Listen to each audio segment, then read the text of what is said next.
So welcome you all. The today's topic that is the green hydrogen. So what does it mean by here the green hydrogen? Okay. So first let's understand why it is called as a green hydrogen. Does hydrogen have any colors? So the what is the context and why we are reading it at present? See, last week as part of the series of meetings participated by so many the Indian politician and ministers at the summit that has happened at the World Economic Forum, which is situated in the city called as Davos in Switzerland. The India's petroleum and gas minister has mentioned that India is going to be a leader in the green hydrogen by taking advantage of the current energy crisis across the globe.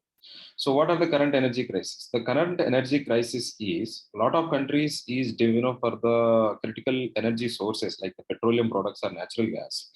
The most of the countries are dependent upon only this a bunch of countries. Suppose if you see total Europe is dependent upon the majority of the Russian supplies, and all other other countries like Asian countries they are dependent upon the supplies from the Middle East. So likewise, you can see that there are, if any trouble happened in these countries, the importing countries is facing a problem with the lack of the continuous supplies. And because of the lack of continuous supplies, the petrol price, these fuel prices is increasing abnormally if anything happened. For example, like the Russia-Ukraine conflict. And what it is forced is that lack of the supply of this petrol and natural gas has been decreased in the world market, and the competition for the oil supplied for the Middle East is increased, and because of it you can see across the board the petroleum prices per barrel cost is increased, even the natural gas prices also increase, and that is what is resulted in even in India the cooking as fuel prices are increasing continuously from last 2 months, and even the petrol and diesel costs are also increasing day by day. Only recently government has decreased its share of excise duty, otherwise the original cost was increasing compared to the January price levels. So this problem is occurring from even the since post independence or maybe post world war, especially after 1970 all the world countries are facing the same problem, even the US also, and that is one of the reason why US was meddled too much meddled into the conflicts of these Middle East countries like the Iraq, Libya, right? In all these countries, the majority of the operations it has done in the 1970s or 1980s decade, it is only to secure continuous oil supplies, and that too at the price dictated by the given superpower called as US. And that is what the problem is that is occurring with respect to the critical energy sources like the petrol and diesel and natural gas. So in that context, the hydrogen is projected as the one of the green alternate. Green means it is renewable, it does not create any kind of problem with the environment. And apart from the supply, the problem with the petrol, the diesel and natural gas, the at the time of production or maybe at the while it is being used as one of the energy source to derive the energy, they are releasing different greenhouse gases into the environment, and because of it on the surface of the earth the overall temperature is increasing compared to the pre-industrial level, and because of it we are we world is facing so many problems with respect to climate, and it is going to be aggravated even further if we do not control the release of these greenhouse gases going further. And that is why you can see from last 10 15 years, 20 years or almost all the countries are aware of this particular problem, and they are regularly meeting at different places, and they are taking decisions which are which can be which is where the renewable sources of energy will be share is also increasing, and proportionately the non-renewable like fossil fuel sources of energy will be decreasing, so that the release of these greenhouse gases can be contained, and which can help in the averting majority of the climate crisis that is being faced by the humanity at present are going to be in the future. So in these two contexts, one is for the energy security, another is second purpose is for the to find a alternate stable green alternate. The hydrogen is projected as the new pinnacle. So from that point of view, let us see what is a hydrogen. Hydrogen, as we know, it is one of the chemical element as far as part of the family of chemical elements like oxygen, nitrogen, or maybe sodium, right? All these are the chemical elements in the periodic table. So as part of these, these chemical elements, one of the chemical element is the hydrogen. And generally, hydrogen do not have any color, no taste, but it's not even dangerous. But the thing is, it is highly combustible. Combustible means as soon as it meet the heat or maybe oxygen, the meat, as soon as the hydrogen meet the heat, immediately it will burn. And another thing is hydrogen is very light. It doesn't, even the huge quantities of hydrogen can be packed in the one bag with it doesn't have, create any kind of pressure or weight. And this is the properties of originally the hydrogen. Then in that case, then what does it mean by green hydrogen? What is the suffix green represents? So before we know the what is the green suffix represents here, how the hydrogen availability and these properties, if you see, hydrogen is one of the most abundant element in the universe, not only on the surface of the earth, but on the universe. If you see, the hydrogen is one of the most abundant element, and hydrogen is essential for life. And if you see, essential for life means, suppose for the for every life, right, to survive, the minimum conditional property that should be having is water. In water, the two molecules is hydrogen. So without water, you cannot see that life is existing in any part of the universe. And from that point of view, you can see that hydrogen is one of the essential elements. And not only that, inside the sun, whatever the chemical reactions that are happening, one of the the chemical element that is giving participating and deriving the energy is again hydrogen. Okay. So most of the life on the planet is depends upon the two important critical inputs like water, in which hydrogen is an element, critical part, and the sun radiation through which the we are producing all the food, right? So this is in the sun also for the radiation, one of the causing element is the chemical element that is hydrogen. So from that point of view, you can see inside every living being there is the hydrogen is one of the necessary the chemical element that is present.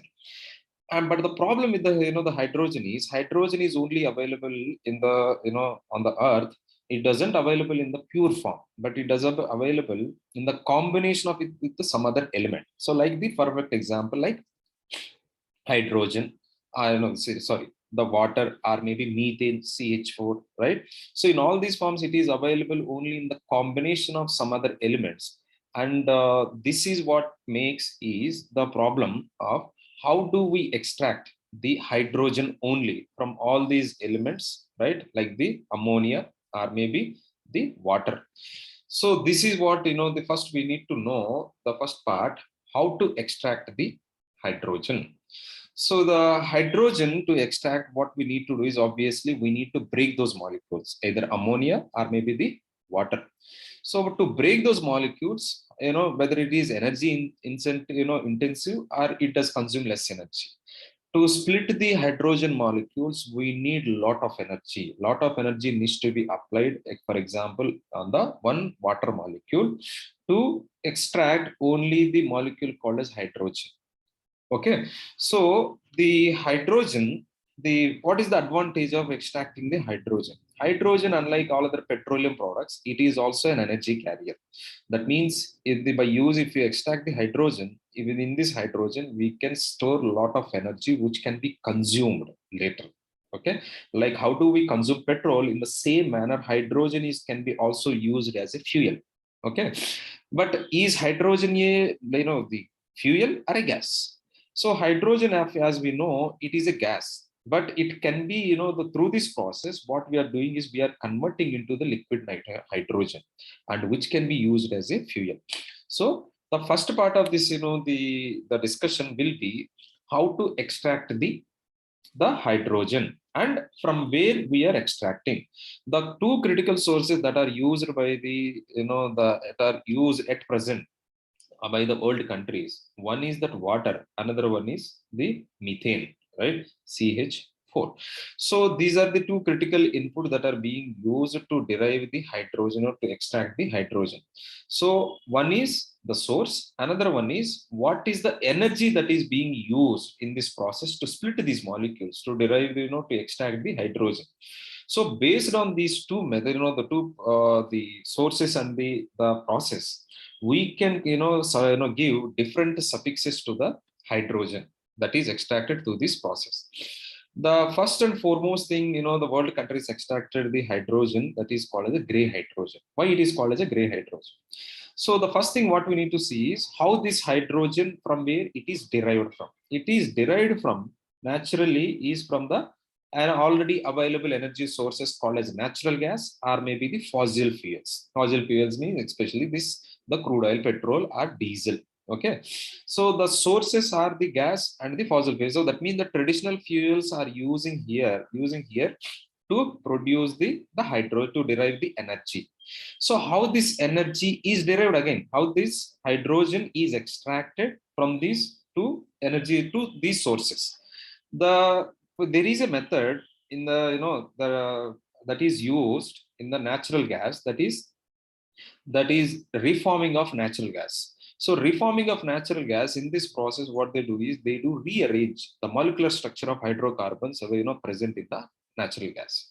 So in this process, what they do is this methane, which is the primary component which is composed in this natural gas, right? So this is mixed with the steam at a very high temperature, at a very high temperature.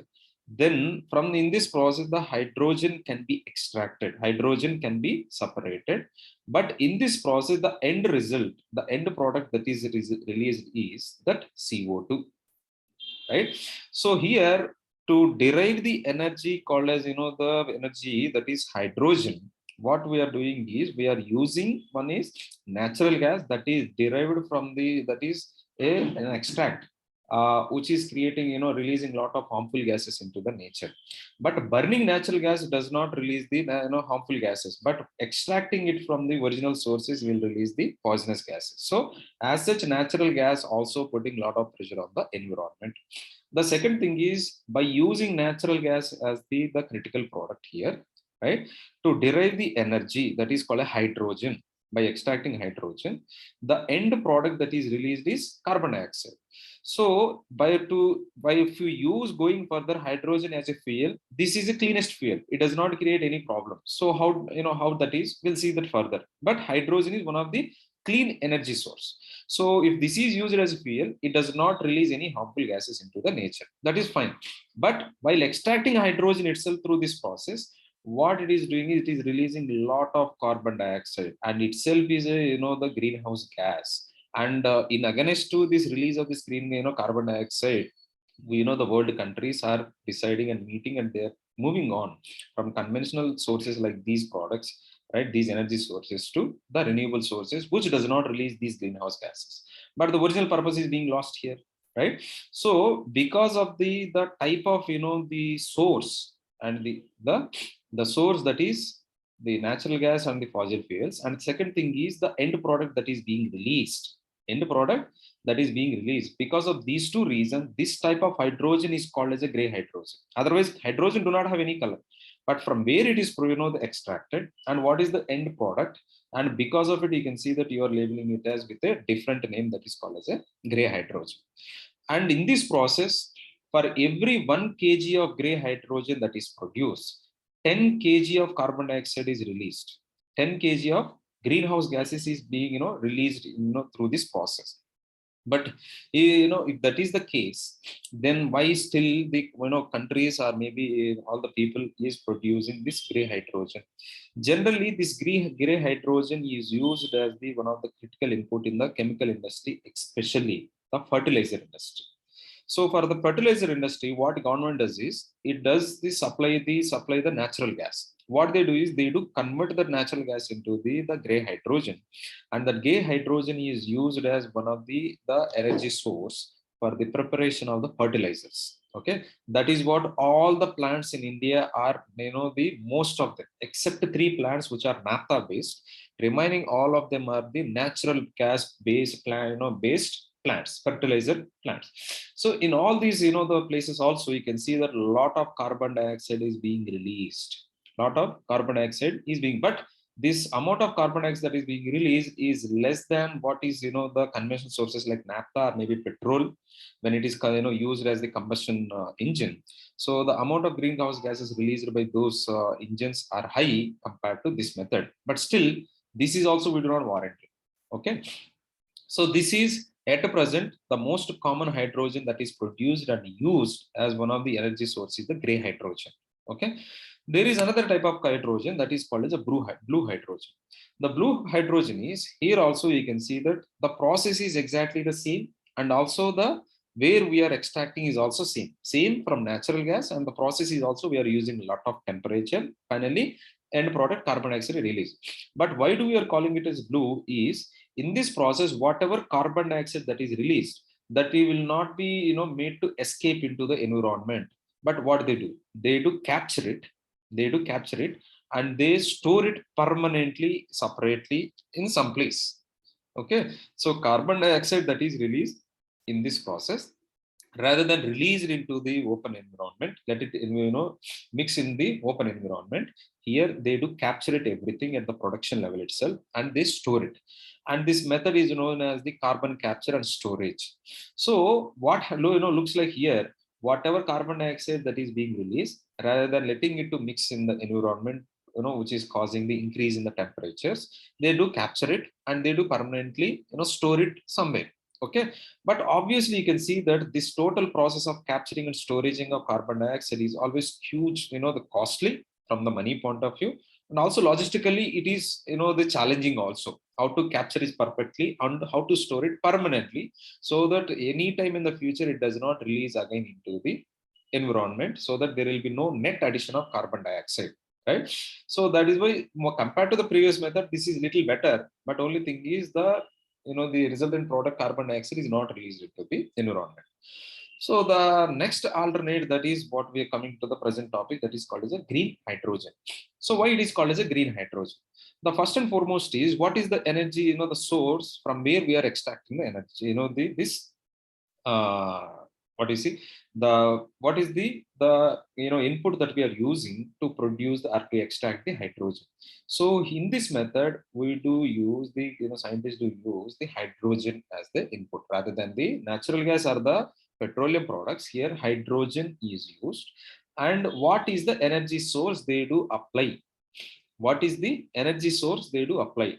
So to apply the energy source, the technique that they use is electrolysis. Electrolysis means by applying electricity, breaking them into the molecules. By applying by applying electricity on this combined molecule, we do separate these into multiple singular molecules. And the energy that is used here is electricity.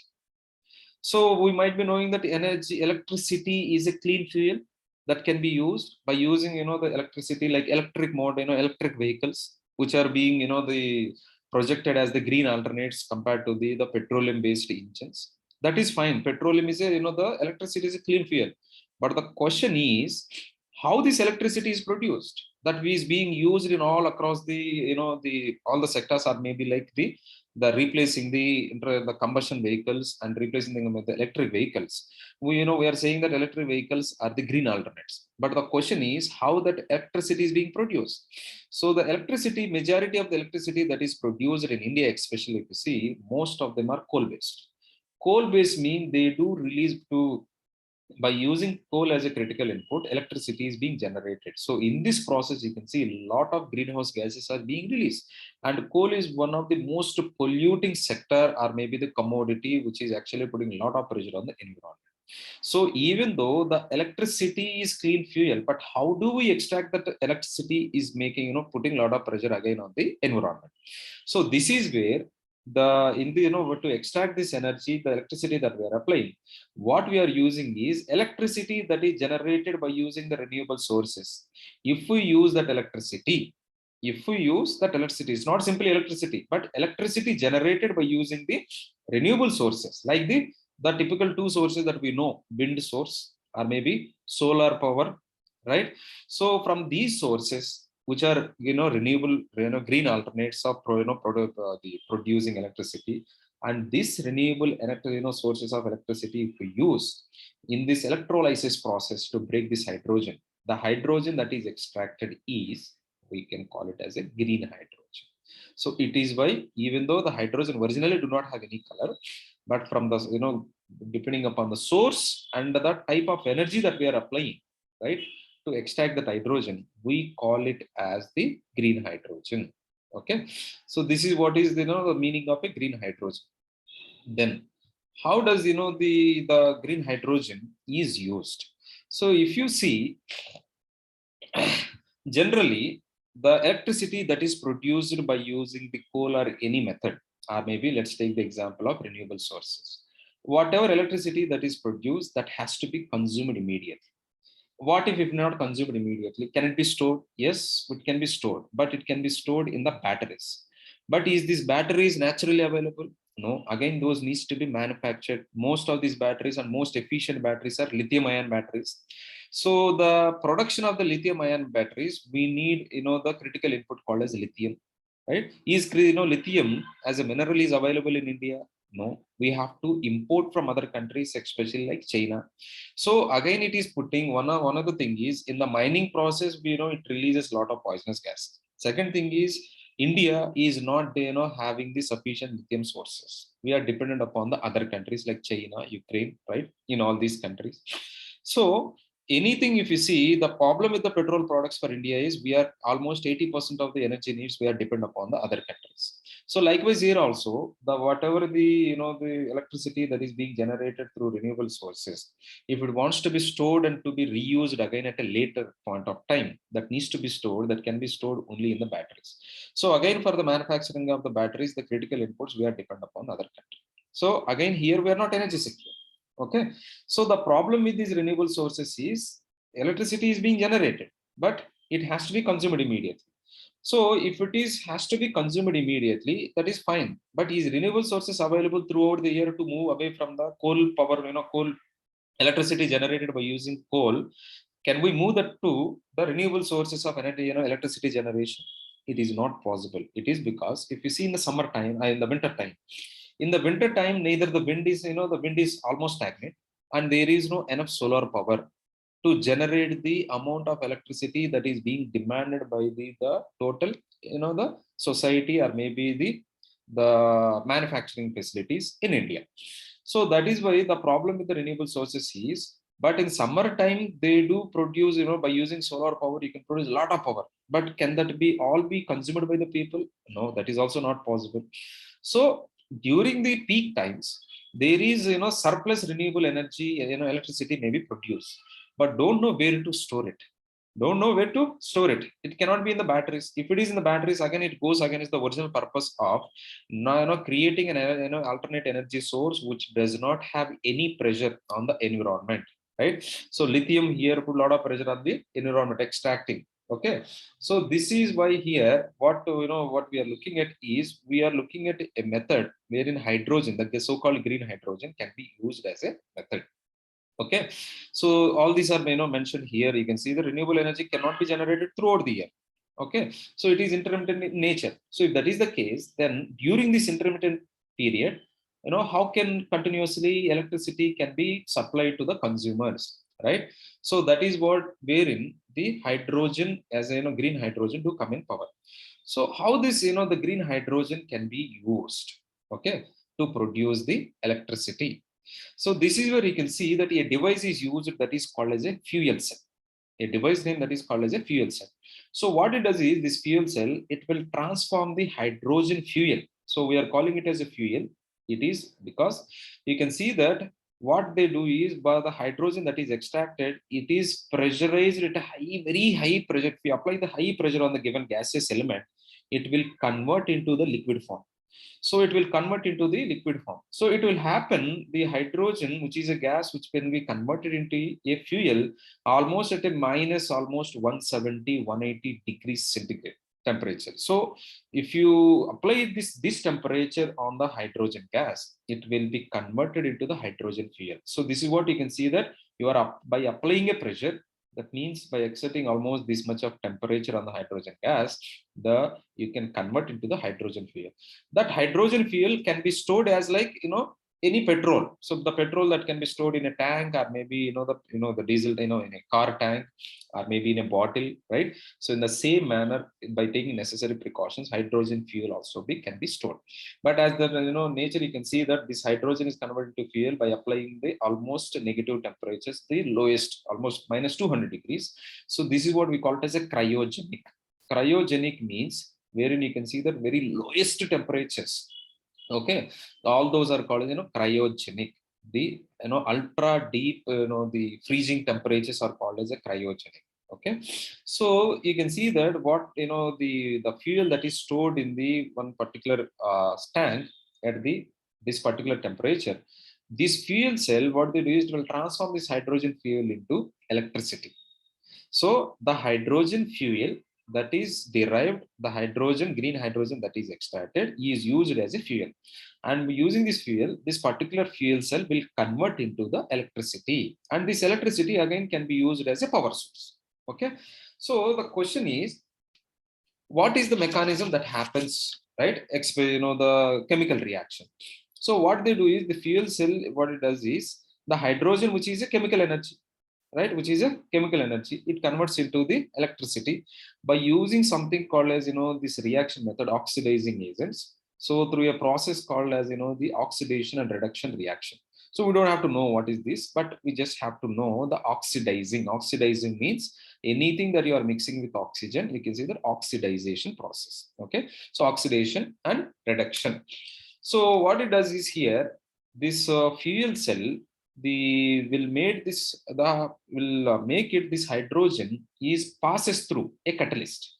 A catalyst in a reaction is, what it does is it will fasten, okay, the given reaction. Otherwise it doesn't add anything to the given the what is that reaction. Suppose if you see, if you are mixing hydrogen plus oxygen, you can see that the 2H2O, right? So in this process, what it is the participating elements are hydrogen and oxygen. But in this process, suppose if you add any catalyst in this process, what it does is, suppose if this reaction it takes 1 minute, this catalyst make it happen in 1 second. So this is what a catalyst role in a reaction, in a particular chemical reaction. So likewise, there is a catalyst that is arranged in this process that is called a platinum. So in this platinum, what do this hydrogen that is passes through this particular catalyst, strip off its electrons, and then what it does is it will force this particular the hydrogen without any ions through an external circuit, and in this external circuit an electric current is produced. This is a chemical reaction we are talking about, how a fuel cell will make it happen, everything clear. So the fuel cell based vehicles, what they do is they do combine the hydrogen with oxygen. That is called oxidation process. So whatever the electricity, in this process, hydrogen mixed up with the oxygen, it will produce electricity, which is the power, right, to the given element, the vehicle that is depends on the depending for the critical energy source. And what is the end product? The end product that is released is water. The end product that is released is water. So this water is, people call it as almost as pure as any drinkable water. So you can see that in this total production process, to extract the green hydrogen, we use renewable energy source, that is electricity. The second thing is, by using this hydrogen as a fuel, by you applying this particular chemical process, right, a fuel cell, which is fuel cell based, the fuel cell based chemical reaction.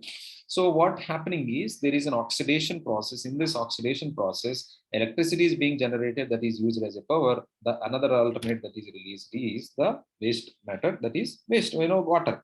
And water, you can see that it does not create any problem of the nature. It is not creating any pressure on the temperature of the earth surface, right? So you can see that because of this one, there is no real the zero carbon footprint. We are not releasing any carbon element here, because and in the chemical reaction also, there is no involvement of any carbon product.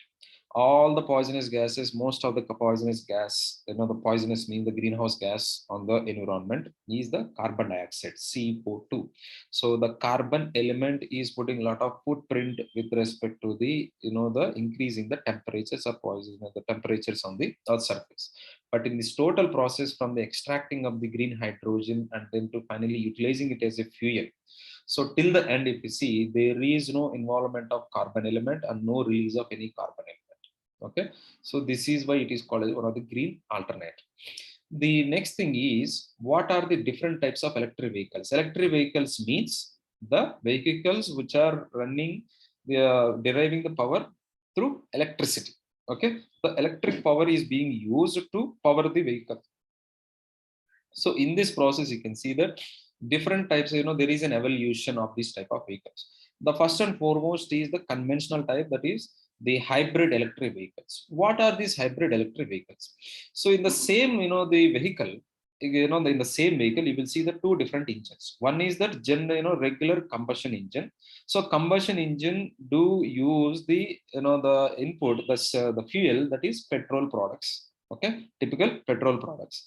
And also this engine is connected with another engine that is called electric propulsion system.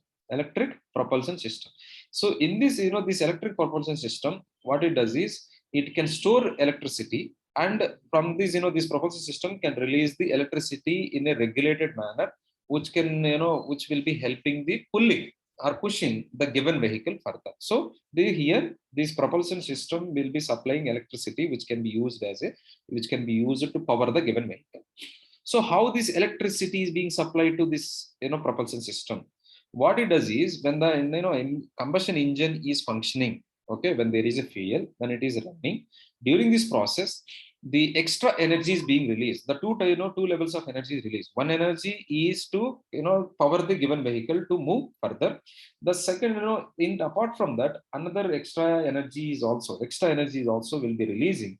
That, that extra energy will be supplying to this electric propulsion system. And what it does is it will store that energy, electricity, right? So once this fuel, is over, right? So once this fuel is over, then electricity that is stored in these batteries, okay, and this electricity is derived from the combustion engine located in the given vehicle only. We are not supplying electricity from outside. So these batteries and this propulsion system will deriving the energy from the given combustion engine, located in the given vehicle. And once this, this particular oil is over here, the combustion engine supplying petrol is over, then the battery power will be supplied to that vehicle to power the given vehicle. So you can see that this is not a green alternate. Only thing is we are creating a backup here by using electric batteries. So this is the first conventional hybrid vehicles. So from that point of view, it is not at all a green alternate. Here, electricity is being generated simply from the petroleum products. That's it. Okay. The next thing is the plug-in hybrid vehicle. So a little advanced to the earlier version, that is, in these vehicles also, you can see that there are two types of engines. One is that, the typical combustion engines. Another one is there is electric batteries. Okay. So this, the internal combustion engine will be, working on, based on the petrol fuels, but this is detached from the electric power based batteries. For these batteries, what we need to do is separately we need to plug the power, that typically from the household, right, from the given house, the electricity can be used to recharge these batteries. So the only difference between the earlier version to this version is the batteries located in the given vehicle do not have any link with the energy that is being really, generated by this internal combustion engine. Okay, but only thing is we are externally powering, the supplying electricity, but the most of the electricity that is being supplied to the household areas again are coal based power plants are generating the coal, electricity, and they're supplying it to the given household areas, and household people are using it to recharge the battery. So it is not a green alternate here, right? Clear? So that is second type. The third type is completely battery powered electric vehicles. Battery powered electric vehicles. So we had seen what is the problem with the plugging of power source here. So problem with these vehicles is only these vehicles are not releasing any harmful gases or neither the carbon dioxide, greenhouse gases. But the problem is the electricity that is being used to recharge these batteries. So how that electricity is being generated or produced, that is what is creating problem with these electric vehicles. Okay, clear. The last type of vehicles is that most advanced, which are which are not yet commercialized fully, is fuel cell based. So fuel cell based means, as we had seen earlier, how does fuel cell works. So these are the vehicles which are running based on the engine which combines hydrogen and oxygen. And this hydrogen that we are using in these vehicles is produced by using the renewable energy sources, renewable electricity. Okay, renewable energy sources. So this is what you can see, that hydrogen and oxygen is used to produce electricity, and in this process the end product that will be released is water. So you can see that this green hydrogen, how the drastic changes or maybe the innovations that can bring in here with respect to the bringing the temperature under control. Another thing is the critical energy source which does not have any impact on the environment. Okay, next. So what are the battery powered, the electric vehicles? These are battery powered electric vehicles and fuel cell based electric vehicles. Fuel cell based electric vehicles. The difference is simply these battery powered electric vehicles, obviously, whenever the batteries are out with the given electricity, we need to recharge them. We need to repower them. Repowering the electricity to these batteries, again, it takes time consuming 30 to 45 minutes. Right? But what about the fuel cell electric vehicles? The fuel cell electric vehicles, what you need to supply with is the hydrogen fuel. Hydrogen fuel. It is also fuel like petrol. Okay, so this hydrogen fuel we need to supply as just like the petrol. So it is like the regularly the how do we fill in the petrol tanks or diesel tanks by going to the petrol pumps. Within minutes we can fill our the tank, right, and we can continue move on with our journey. So from that process you can see that the uh, logistic advantage here itself is it takes merely barely 5 minutes or 10 minutes to fill the given tank with the hydrogen fuel. You need to stop for another 30 to 45 minutes to completely recharge all the batteries.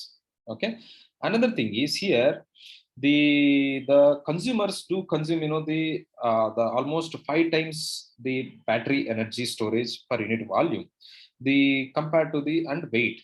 See, batteries that are placed inside a given vehicle, they do weigh a lot. You must have carried any of the lithium batteries. Lithium batteries do carry a lot of weight because of the material that is used in its packing process.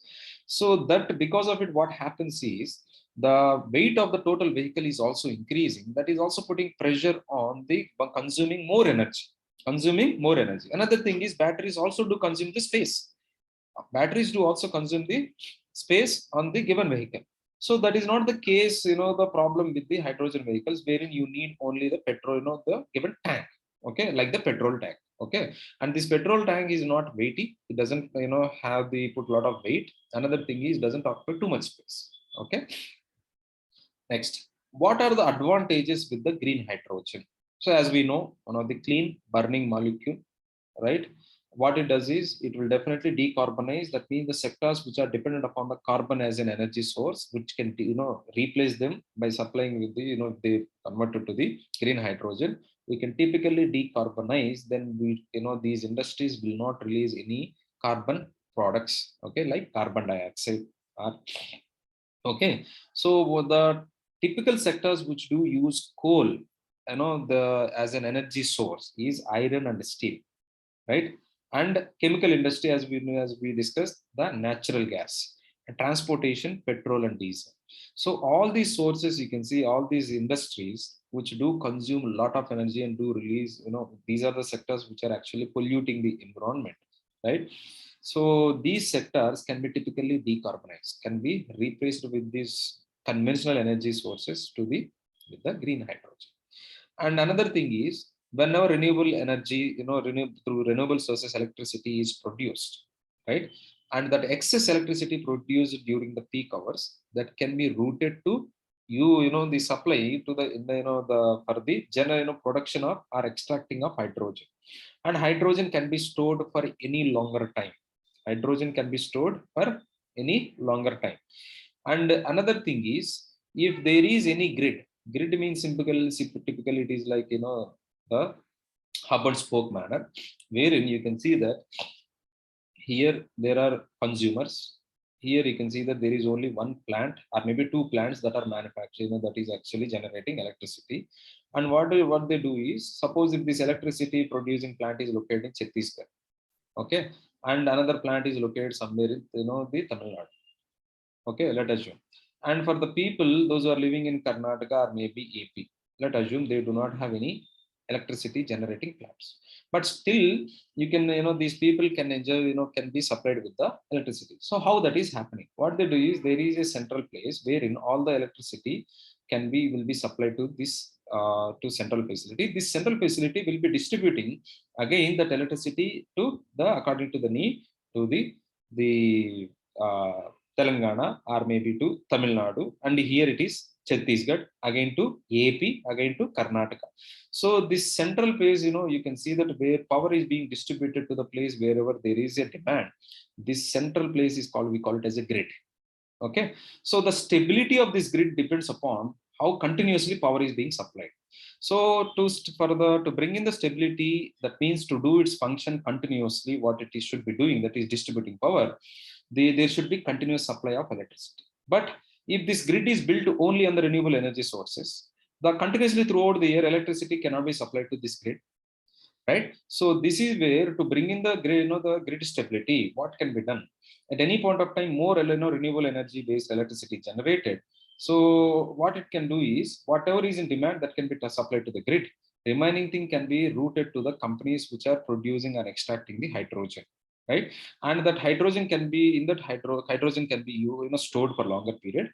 And whenever to this grid the renewable energy electricity is supply is falling down or not meeting the demand, then by using this hydrogen, right, the electricity can be supplied to the grid, so that there will be grid stability can be maintained throughout the year, right? And another thing is, maybe at a later date total grid can be moved to the place wherein there is no coal plant or coal power plant based electricity that is being produced will not be, this plant the grid will not be connected to the coal power plants. So the coal power plants in the longer run, not now, it takes the years and years, maybe the decades going further, maybe another 1 century to finally move to this one. But this is a long stretch, this is the longer aim, wherein we are having a green alternate. We do not have to depend upon the typical carbon sources for the energy, for the deriving of energy, which have been the conventional. And people think that only carbon do provide the energy, can be used as an energy source, but that is not the case here. Okay. Another thing is, the most importantly, if there is the long distance traveling vehicles, okay, the trucks, importantly those who are taking goods from, let's say, from Tamil Nadu all the way to Guwahati, right? So for all these trucks, can these trucks be powered with the batteries, like in the present case of electric vehicles which are running, electric vehicles based on the batteries? Can these long the distance vehicles, can they be powered with the heavy batteries? It is not possible, right? And because that too, for these vehicles, if you want to run only those vehicles on the batteries, you need to fill in a lot of batteries in that given vehicles, right? Clear? And it goes against the original idea of do not create any kind of pressure on the environment. But the preparation of batteries is also, I told you, goes in a lot of the chemicals and even the critical products do go in, and it will put a lot of pressure on the environment. So it is against the principle again, that you are not creating any green alternative. Another thing is, maybe this is going on a the road surface, wherein you can see that infrastructure, that electricity can be these batteries can be recharged. But what about the ships? What about the ships, or maybe the aeroplanes, which are traveling once they go into the open sea for months and months? They will be continuously traveling. And even the aircrafts also, suppose if they any aircraft going from India to US, it may take almost more than 24 hours. So for all these 24 hours, If these are running completely based on electricity, the electric, if these are, right, the electricity powered vehicles, but these electricity that is being derived from the batteries, how to recharge these batteries if they are exhausted with the batteries? So that means the present, the method of people which are using the batteries based electric vehicles cannot be used for these long truck vehicles, is not feasible. We're talking cannot, it's not that we cannot use, we can use, but not feasible to use it in these type of modes. So that is why this is wherein the green hydrogen can come in as a fuel. It can be stored, right, in large quantities, as like the whatever the oil that can be, green hydrogen fuel can be filled in a given tank, can be filled. Extra hydrogen can be filled in the tanks as like the compressed natural gases, right? Compressed natural gases that you can see that cylinders that are being supplied to hospitals. In the same manner, this green hydrogen fuel also can be packed and can add them into the car bellies, or maybe in the long truck vehicles, or maybe in these ships, right, or maybe in these aeroplanes, and which can be supplied with as soon as this given, hydrogen fuel is exhausted, this can be supplied with. Okay, here it is like petrol. You can fill it in the given tank, and you can also carry extra bottle, extra can. You can fill in that, that petrol can be filled in that one. Whenever your petrol is exhausted in a given petrol tank, you can refill that by using this, the extra petrol you are carrying. It's the same like. Okay, but what are the constraints? What are the problems, right? At present, this particular, to not to commercialize the green hydrogen. The first point, first and foremost, is the scale. That means scale means increase in the usage of this green hydrogen. So at present, you can see in the mobility sector, So we are not talking about the using it as a input in the industries, as like we had discussed previously, cement and steel, or maybe in the fertilizer industry. Okay, but in those industries, we are not at moved to wherein green hydrogen can be commercialized to that level. But at present, the first and foremost is these new type of energy sources are being typically used in the transportation method. So in the transportation method, typically we're looking at at present there are only three manufacturers. Okay, the three manufacturing car market, manufacturing companies like Honda and Toyota, both are in, Japan-based companies, and Hyundai, that is South Korea. Only three manufacturers at present has manufactured the, the vehicles which are running based on the hydrogen fuel, or maybe the fuel cell based the engines. So here you can see that at present globally, how many vehicles are there which are running on the green hydrogen? There are only 25,000. By the end of, this is an estimation, that is end of 2020. After 2020, we do not have official estimates. But other side, how many electric vehicles that are being used are running on the roads? 8 million. 8 million, almost 80 lakhs. So 80 lakh electric vehicles. Out of those 80 lakh electric vehicles, only 25 of them are the hydrogen fuel based vehicles, electric vehicles. So this is, you can see the stark contrast. At present, still these transportation companies, still they don't see it as the commercially viable.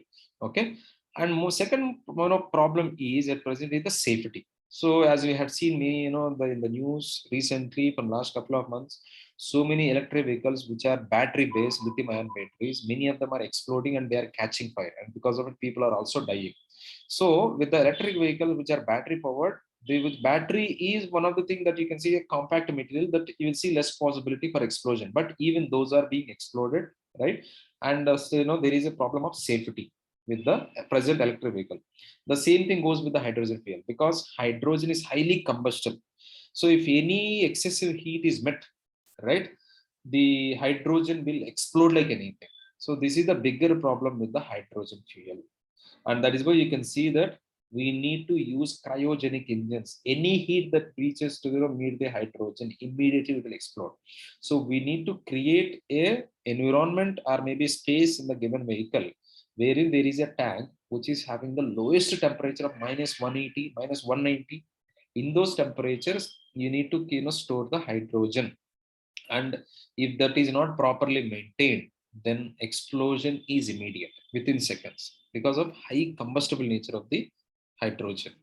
Okay, The next and foremost is for the any adoption of new technology, what is more important is infrastructure. The present problem with the the lithium ion battery powered electric vehicles is also the same problem.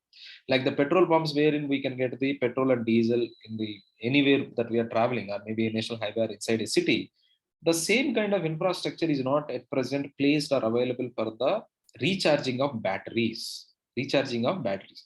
In the same manner, here the green hydrogen is also a typical fuel as like the petrol, as like the petrol. So to supply with the green hydrogen, we need to create like petrol pumps. We need to create hydrogen pumps. So the present existing the petrol petrol bunk infrastructure cannot be used for the supply or storage of the green hydrogen. We need to create altogether new infrastructure for supplying or storing and maybe again refilling the vehicles with the hydrogen fuel. That is the bigger problem. You can see that at present less than 500 operational hydrogen stations are there. Hydrogen station means like petrol station. The petrol pump is the hydrogen pump. Okay, and most of them are, you can see that most of them are at present in Europe and followed by some of them in Japan and South Korea. This can be understandable because at present the three carriers that are manufacturing the green hydrogen based fuel cell based electric vehicles are Japan based companies and South Korea. Okay, and even there are some these 500 out of this 500, some of the hydrogen stations are also there in North America. Okay, clear. You can see that here experts are saying that the product that is hydrogen, the water that is used here, the for every 8 kg of the for every 1 kg of hydrogen that is produced, 8 kg of oxygen is produced as a byproduct. And this oxygen can also be used for can also be utilized for the other industrial purpose. That means this oxygen can also be commercialized. This oxygen can also be commercialized for other purpose. For other purpose. If no, if it is not sold to any industrial or medical applications, right? Okay, then what you can do is at least you can release it into the environment. You can see that the oxygen proportion may be increasing and the purity of the gases that we are inhaling will also increase. Okay, so this is all everything with the green hydrogen. But there is another part of this, the second part of the discussion with respect to this discussion is why India is pursuing the greenhouse gases, this green hydrogen. Sorry. So why India is pursuing this greenhouse, the green hydrogen. So as I told you, India want to become self-reliant with respect to energy source. So we do not want to depend upon the critical import energy sources like the petrol and diesel. That is one thing. But second thing is that we want to create a safe environment in India. But creating a safe environment at present, it is not one country's endeavor. Now all the world countries, they are meeting regularly, right? And they are taking multiple decisions which do help in releasing less greenhouse gases, right? And moving on to from conventional energy sources, which are fossil fuel based energy sources, to renewable energy sources. So to this endeavor, all the world countries are regularly meeting under the mediation done by one of the United Nations body that is called as UNFCCC, that is United Nations Framework Convention on Climate Change. So this is leading the discussions among the world countries to find a solution to the present problem the Earth as a planet is facing with the excessive increase in the heat, and that is because of the excessive release of the carbon dioxide and other gases which are trapping the heat on the surface of the Earth in the lower atmosphere. Okay, so as part of it, you can see that it has asked all the world countries that please do give a commitment to the other world countries that what you can do in your own capacity in your own country, right, to help the environment or the planet to save it for the future humanity. And at present, whatever the temperatures, increase in temperatures can be contained or controlled, right, to the less than 2 degrees, the increase compared to the pre-industrial levels. So pre-industrial levels, let's assume there was 27 degrees centigrade. So the average temperature all over the planet.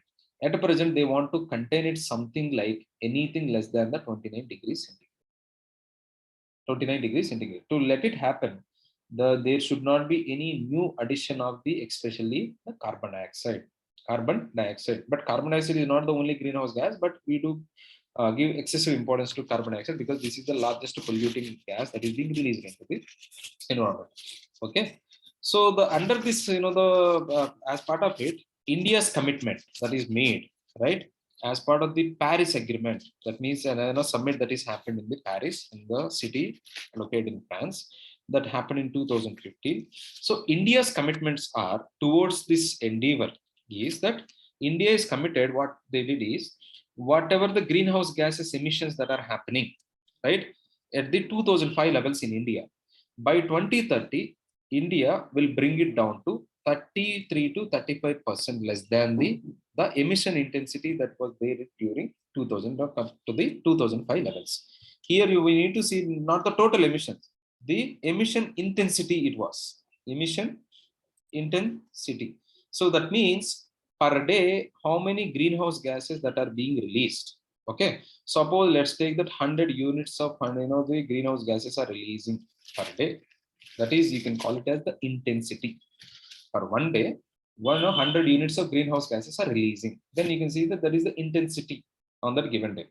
Suppose according to this commitment of less than 33 to 35 the percent less, then India is committing that we will bring it down to something like 75 to 77 units.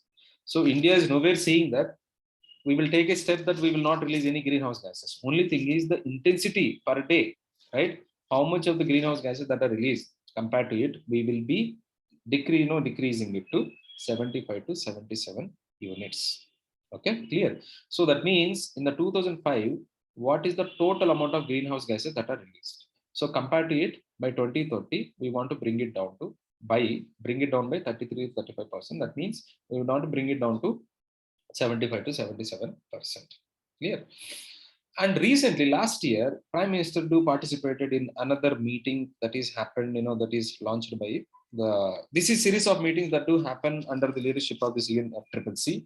Every year, almost, or maybe every 2-3 years, these world leaders do meet and they discuss critically about what they are doing at present and what they need to do more. Okay, so based on scientific the analysis and based on the NGOs analysis or assessments, world countries are regularly discussing and they are taking measures in their own capacity. So from that point of view, you can see that last year, in the Glasgow, that is in Scotland, that is UK, located in UK. Okay, so summit was happened. In that summit, Indian Prime Minister has made 5 commitments. One is that net zero carbon emissions. What is net zero? Whatever is being released, suppose on a given day 100 units of greenhouse gases are releasing, right? Let's take carbon dioxide. The net zero carbon dioxide, this is carbon. And in that given day, so as we know, the carbon dioxide is being absorbed or inhaled by the plants, right? So whatever is being released at present, we are releasing in excessive to what is the inhaling capacity or absorption capacity of the environment. That is the problem with the high release of carbon dioxide. But if we release it into under sustainable limit, that is, whatever is being released, if it is completely absorbed by the nature, that is green cover, forest, plants, okay, then you can see that we can say that we are a net zero carbon emission country.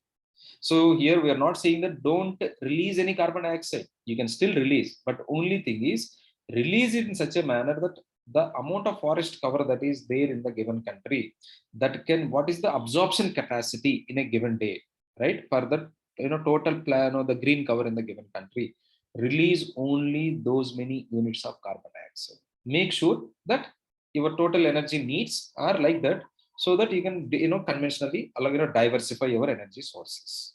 Okay, so this is net zero carbon emissions. Whatever is being released, absorbed by the green cover, then you can see the net zero addition to the environment. Okay, the next thing is the non-fossil fuel based power generation. Okay, we will increase it to 500 gigawatts by 2030. This is a commitment we made it for the shorter term. By 2030, India's commitment is that the present energy needs, okay, the electricity, rather than the meeting everything from the coal power, coal plant based electricity generation. Okay, We'll move on to the non-fossil fuel base. That means hydrogen. Okay, that means the typical conventional sources like the solar panels or maybe wind power is generated. Now the latest addition may be hydrogen fuel, that is green hydrogen, can also be used to meet this target of 500 gigawatts, okay, of electricity that can be produced by 2030. Next, meet the total of the total energy needs. 50% of the energy. Okay, here we talk about electricity. Here we're talking about electricity, but energy needs are not only for the electricity, right? For the transportation, for the steel industry, for the cement industry, for the fertilizer industry, there is a lot of energy need. Okay, so in all those industries, wherever we are using the energy, okay, we want the industries which depend upon the energy.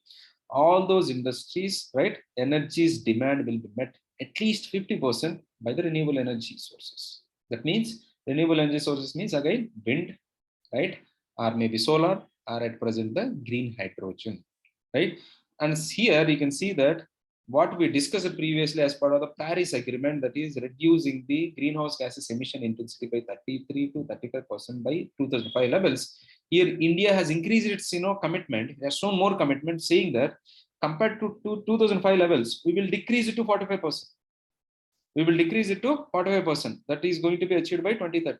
So this is an extra commitment we made in last 6 years. Okay, this is a commitment we gave in 2015. Now in 2021, we revised it upwards even further to 45%. Okay, and next thing is reduce carbon emissions by 1 million tons. See, this is about creation of the increase in the forest cover. When you create more forest cover, then you can see that there is high absorption of the carbon dioxide that is being released into the environment. So it is what they want to create, increase the forest cover, wherein compared to the present levels, by 2030, additional 1 billion tons of carbon dioxide can be inhaled or absorbed by the new plant cover that is going to be created. Okay, clear? So by creating more plant cover, the more carbon dioxide that is, the carbon dioxide that is being released, more is being absorbed by the total planet cover. So the new addition should be the planet cover, which is in proportion to 1 billion, another 1 billion tons. Okay, clear? So these are the commitments Indian government has made recently. So towards this, you can see, especially the second, third, and fourth commitments. Here is where you can see that this green alternate, that is green hydrogen, can be used. Okay, clear? And what is the domestic policy in encouraging the green hydrogen to generate the green hydrogen? The domestic policy is what India did is in last year, August 15, 2021, Prime Minister has announced the national, the mission for national hydrogen mission. So this hydrogen mission, the aim here is to produce the green hydrogen, right? Another one, to export the green hydrogen also. To export the green hydrogen also. And another thing is we want to become energy self-sufficient. That means we do not have to depend upon other countries for the imports, right? And inspiring all the sectors in the economy to move, to clean energy source. The energy, energy that they are using is produced cleanly. Cleanly means without releasing any harmful gases or maybe greenhouse gases into the environment, right? And also through green growth. Green growth means increase in economic growth does not release in increase, additional release in the carbon dioxide or greenhouse gases. So that is called as a green growth. A growth, new increase in economic growth will not increase in the more release of carbon dioxide. That is called a green growth. Green jobs. So because of the specific activity of creating the generating electricity, exports, or maybe in all this process, additional jobs will be created. Those jobs we are calling green jobs, and these jobs will not release again.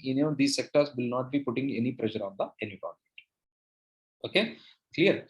So you can see that here through this mission, what government is aiming that they want to, the government has put up a target of that 5 million tons of greenhouse gas, the 5 million tons of green hydrogen should be produced by 2030.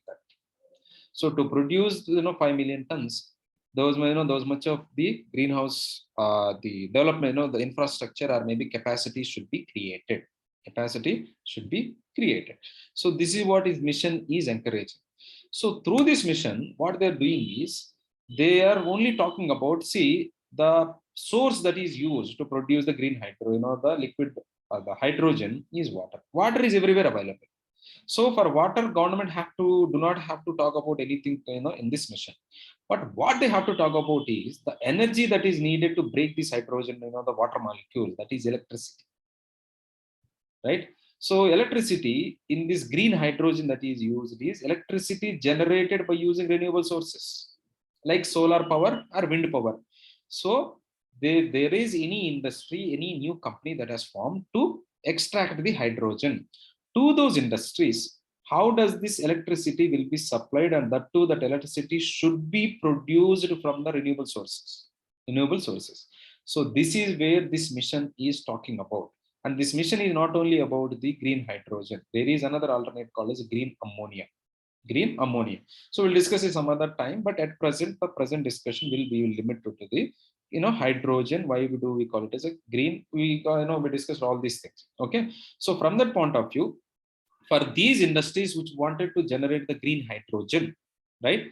Extract the green hydrogen to those industries. How does these, the renewable energy based electricity can be supplied? Can be supplied.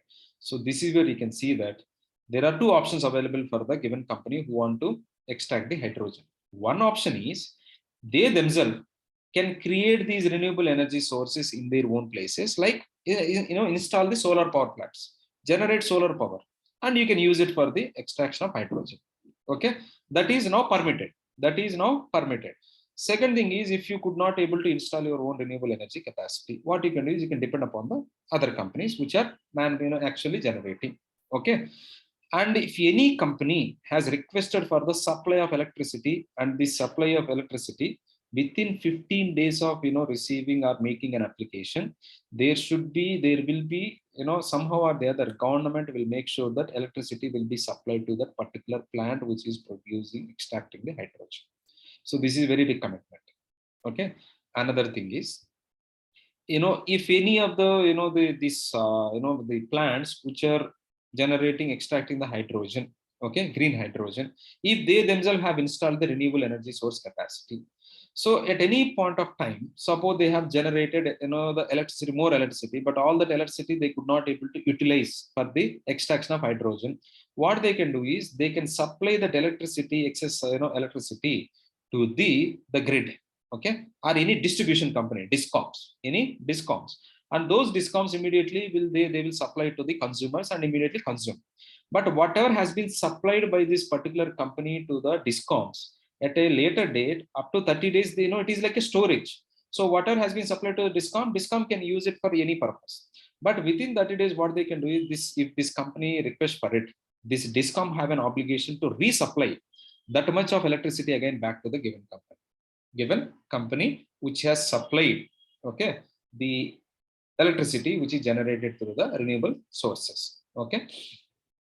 The next thing is the distribution licensees. That means there are some private companies, those who also have license to distribute the electricity. That means they are not producing any electricity. They are buying electricity from the producers, and they are having a license merely to distribute. These distribution licensees, what they can do is they can also procure and supply the renewable energy, right, to the manufacturers of the green hydrogen in their own states. Okay, they cannot buy from other state the distribution license in Karnataka, and you cannot buy that electricity from Andhra Pradesh. You cannot supply that electricity, renewable electricity, to the Karnataka manufacturer. But this is something that facility is available for these licensees, that they can purchase the renewable energy. They can supply purely that renewable energy that they purchase to the manufacturers of this green hydrogen, that too at a concessional prices. Okay, that too at a concessional prices. Clear? And next thing is for interstate transmission. That means the generation of this green, the green electricity happened in some other state, but the hydrogen based power manufacturer is located in another state. To that particular company, this producer who wants to transfer that electricity from one state to another state, right? So there you can see that is called interstate transmission. So for regular, the electricity that is supplied, that is coal power based or hydropower based supply, right? There is always called as something called as interstate transmission charges. Interstate transmission charges.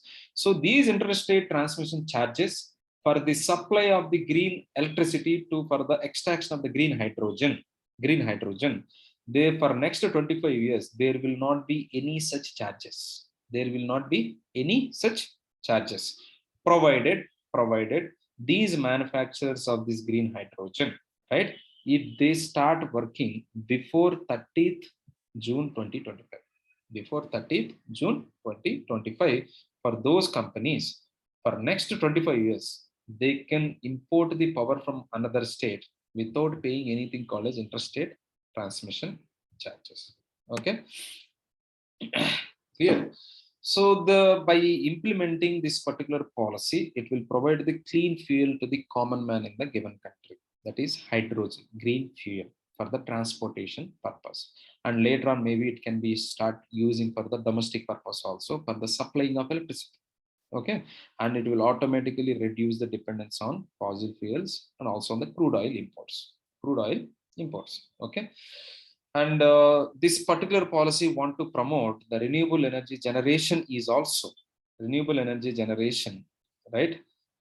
As the will be the basic ingredient in manufacturing of green hydrogen, and this will help in ultimately whatever the commitments we made in the Glasgow summit in 2021, right, will also be helping to meet those commitments. Okay, clear. And the last part is what are the India's efforts in the transition towards the green hydrogen?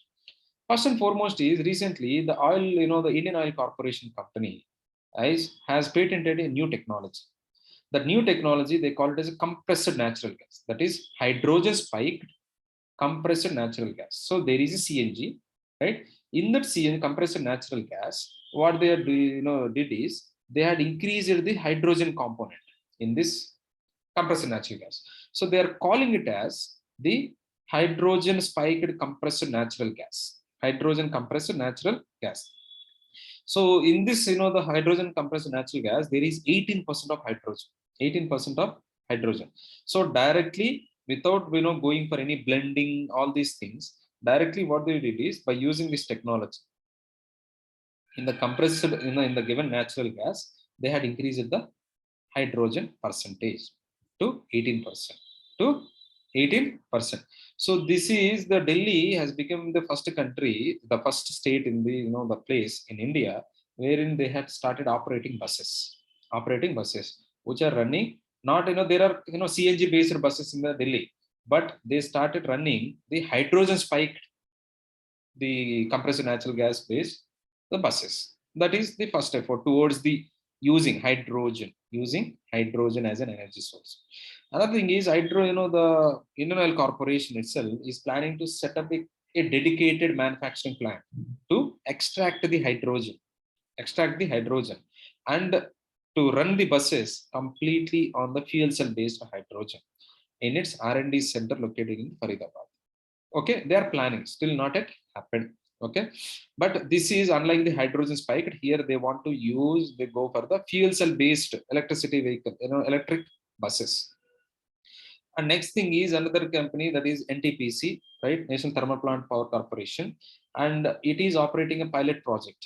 Okay, pilot project means like testing to run the 10 hydrogen fuel cell based electric buses in two places, that is in Leh, that is in Kargil, right, and in Delhi, and also they are NTPC is also planning to set up a production facility, right, to generate the green hydrogen in Andhra Pradesh.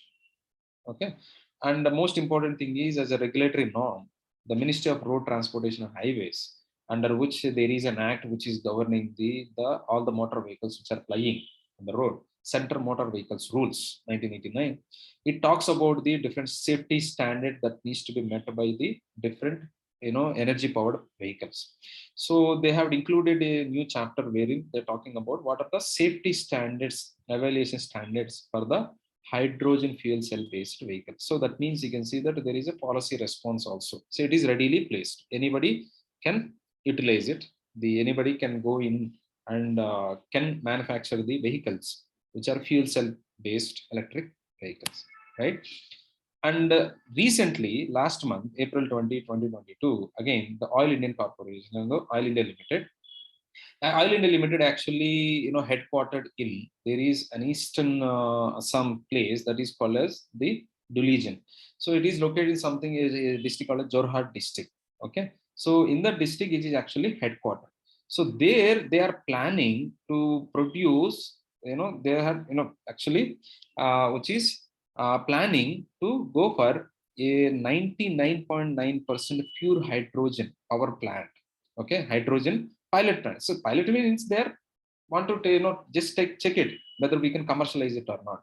So hydrogen plant they are the first time installing in the Jorhat district in this particular place. Okay, so they want to see it on a pilot basis that whether it can be further scaled up to increase the the generation or extracting of hydrogen, and where this hydrogen can be used, various applications. Okay, he previously what we talked about is completely on the paper, but when it comes to the actual usage, right, where it can be used, okay, and that all needs to be tested before you commercialize the given green hydrogen.